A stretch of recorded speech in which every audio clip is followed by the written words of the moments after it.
வணக்கம் நண்பர்களே. ஜோதிட உலகிலும் ஆன்மீகத்திலும் மிக முக்கியமான ஒரு தலம் திருநள்ளாறு. இந்த தலம் உருவாவதற்கு காரணமான நள மகாராஜாவின் விறுவிறுப்பான கதையைத்தான் இன்று பார்க்க போகிறோம். நிஷத நாட்டின் பேரழகன் நள மகாராஜாவும் விதர்ப்ப நாட்டு இளவரசி தமயந்தியும் காதலித்து திருமணம் செய்து கொண்டார்கள். அவர்களின் திருமண மகிழ்ச்சியை கண்டு தேவர்களுக்கே ஒரு புறம் பொறாமை ஏற்பட்டது.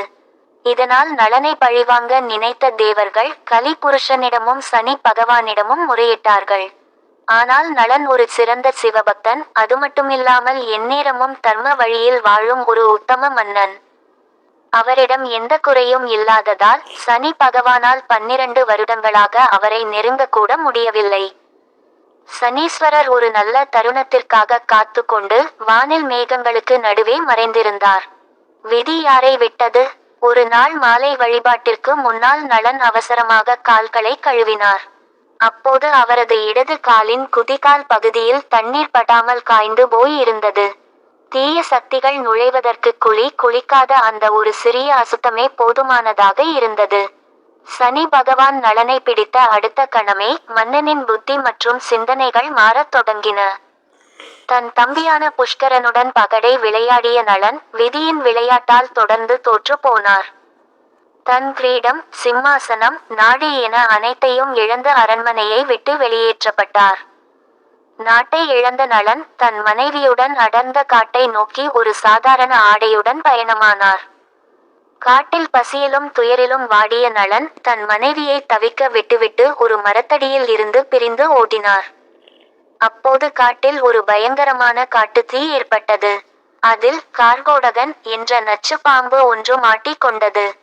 கருணையுள்ள நளன் அந்த பாம்பை காப்பாற்றினார். ஆனால் காப்பாற்றிய நளனையே அந்த பாம்பு சட்டென்று கடித்தது.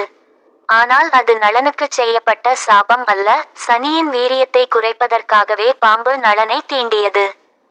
பாம்பு கடித்ததால் நளனின் பேரழகு மறைந்து அவர் யாரும் அடையாளம் காண முடியாதபடி கருப்பு நிற சமையல்காரனாக மாறினார்.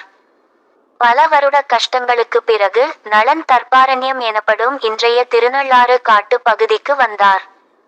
அங்கிருந்த நளதீர்த்த குளத்தில் அவர் இறங்கி 3 முறை மூழ்கி இறைவனை வேண்டி எழுந்தார். அவர் குளித்து எழுந்த மாத்திரத்தில் சனி பகவான் ஒரு கருப்பு நிழலாக அவர் உடலை விட்டு விலகி வானில் மறைந்தார்.